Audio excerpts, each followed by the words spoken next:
Pero bueno, la primera función es licencia. O sea, usted para funcionar tiene que tener una licencia. Entonces yo cuando voy y me matriculo en una maestría, eso tiene una licencia y yo ya sé que por lo menos tiene unos requisitos básicos, ¿no? Luego hay un rol de supervisión, ¿no? Como les explicaba, la Constitución señala que hay una responsabilidad de supervisión. Y también respecto a los recursos, hay una fiscalización en cuanto a los recursos públicos, que es para las universidades públicas, y en cuanto a las privadas, en el Perú es uno de los países que permite que haya empresas que sean universidades. En general en el mundo existen universidades privadas y públicas, pero en muy pocos países hay universidades empresas. En el Perú eso está permitido y la Constitución lo dice, o sea que cambiar eso implica un cambio constitucional. Pero la universidad empresa, y la propia ley luego les voy a explicar, señala que puede exonerarse de pagar los impuestos si es que reinvierte en la universidad, ¿no? Para fomentar la inversión privada en educación. Y eso, digamos, es lo que ha permitido un gran crecimiento de las universidades privadas. Pero no estaban muy claros los mecanismos de supervisión de eso, ¿no? Y sí, efectivamente, no se puede decir, si un rector compra un avión para él desplazarse a ver sus sedes, y ese avión lo exonera de impuestos, o sea que nosotros le estamos pagando su avión, dicho de otra manera, porque en lugar de que hay un impuesto para que podamos becar a la gente, él se compra su avión. ¿Eso es parte de su fin universitario o está eludiendo, digamos, ¿no? Eso no había un mecanismo para saber. Si bueno, como ha habido rectores que ganan, al parecer, 3 millones de soles al mes, eso está eludiendo y está sacando un beneficio, digamos, es una especie de utilidad encubierta, ¿no? Un club de fútbol, digamos, de una universidad. Yo creo en el deporte y las universidades, como manera, deben fomentar el deporte de sus estudiantes. Pero si yo financio un club de fútbol y eso lo exonero del pago de impuestos, ¿no? Entonces, sí era necesario, son casos bastante, creo que claros, de que sí se necesita también una fiscalización de estos recursos, porque eso, en lugar de ser un impuesto que puede beneficiar a la educación, queda, en principio la lógica es para reinvertirse en la universitaria, pero a veces hay una zona, digamos, un poco gris. Bueno, ¿y qué es el SUNEDU? ¿Cómo se va a organizar, ¿no? Entonces, en el debate en el Congreso, y eso creo que ha sido muy positivo porque en la versión que había en noviembre del año pasado, era realmente el SUNEDU, el directorio, que es el que dirige, era un organismo casi estatal, ¿no? Eran representantes de los ministerios y habían 2, me parece, de universidades. Entonces ahora se ha cambiado la figura, ¿no? El SUNEDU está integrado por 7 personas, ¿no? El superintendente, que lo preside, un representante del CONCITEC, que son los 2, digamos, que son del Estado, ¿no? Y 5 miembros seleccionados mediante concurso público.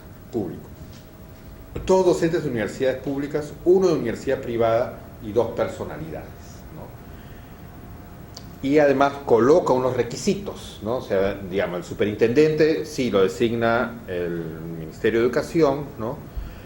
Pero debe ser doctor, o sea, tiene unos requisitos académicos también, o sea, no cualquier persona, digamos, va a supervisar. Eso también fue cambiado, en un momento dado era una persona de confianza, digamos así, del ministro o del presidente de la República, eso era un riesgo, entonces se le ha puesto unos requisitos.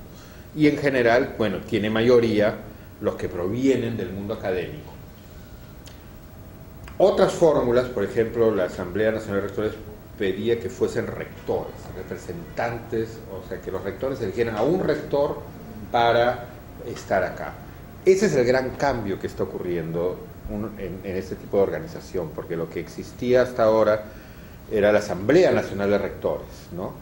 Que básicamente tiene funciones de coordinación, ellos no pueden supervisar, fiscalizar, salvo en casos muy específicos, pero el problema, digamos, era que en un sentido podía haber una suerte de conflicto de interés, porque si yo soy rector, ¿no? Y represento a mis colegas rectores, es más difícil que supervise o que fiscalice porque soy juez y parte, ¿no? Entonces sí era muy importante que quienes estén en la SUNEDU sean personas que provengan del mundo académico, o sea, tienen que conocer lo que es, digamos, la investigación, la formación profesional, etcétera, pero que sean no necesariamente rectores y además que sean seleccionados por concurso público, ¿no? De manera que el concurso público significa que es un concurso transparente, donde se conocen los criterios, quienes postulan, y puede haber una vigilancia de la sociedad. Son designados por 5 años y además se pide opinión favorable del Consejo Nacional de Educación, que es donde yo soy uno ahora de los integrantes. El Consejo Nacional de Educación es un organismo del Estado que está vinculado al Ministerio de Educación, pero que también tiene independencia, cuya función es velar por lo que se llaman las políticas de Estado. O sea, en el Perú existe una política de Estado que es el Proyecto Educativo Nacional, que es un documento oficial que tiene el respaldo del Acuerdo Nacional, y se crea entonces un organismo donde los que integramos nuestro mandato dura 6 años, o sea, dura más que un gobierno, para poder garantizar que hay una continuidad en las políticas de Estado, ¿no? Entonces, este es un punto crítico. A nivel legal yo diría que se ha creado un mecanismo interesante porque no es del Estado, son 5, la mayoría vienen del mundo académico, pero el proceso de selección va a ser fundamental, ¿no? O sea, las personas, también las primeras 7, digamos, van a permitir prestigiar el SUNEDU, o ojalá no, y ahí tendremos una responsabilidad de que no sea así, de desprestigiarlo, ¿no? Entonces, para asegurar la calidad, tenemos ahora el licenciamiento y la evaluación, acreditación y certificación. Son 2 mecanismos que ahora existen en el Perú. El licenciamiento, como les expliqué, es esa autorización que se va a dar cada 6 años y hay unos requisitos que ustedes pueden ver ahí, que es el mínimo que debe tener una universidad para llamarse universidad. O sea, si yo no tengo estos aspectos que están ahí, aunque mi nombre diga universidad, en realidad yo puedo ser un instituto técnico, puedo ser una academia, pero no soy universidad. Esta es la definición mínima de universidad. El SUNEDU va a detallarlos un poco más, pero esos son los aspectos, digamos, para decir, ok, usted tiene licencia y luego cada 6 años lo renueva. Y luego hay una etapa más exigente de calidad que tiene que ver con la acreditación. La acreditación es como, para hacer un ejemplo más sencillo, es como los hoteles. Ustedes pueden ir a un hotel de 1 estrella, de 2 estrellas, hasta de 5 estrellas, ¿no? Entonces, todos tienen licencia, todos son hoteles y están autorizados para brindar alojamiento. Pero yo puedo decidir como hotel tener más calidad. Entonces, toda universidad debe tener un licenciamiento, pero de manera voluntaria puede decidir acreditarse. Y con esa acreditación, evidentemente, los ciudadanos diremos, bueno, esta universidad tiene un nivel de calidad mayor. O sea que la ley dice que hay un nivel básico de calidad de todas, y yo voy a salir como un buen profesional, pero también habrá unas universidades de excelencia acreditadas, ¿no? Puede costar más, sí, y ahí hay otros temas, pero también las públicas, que son gratuitas, también tienen que entrar en esta ruta, y luego voy a ver eso cómo se va a dar, ¿no?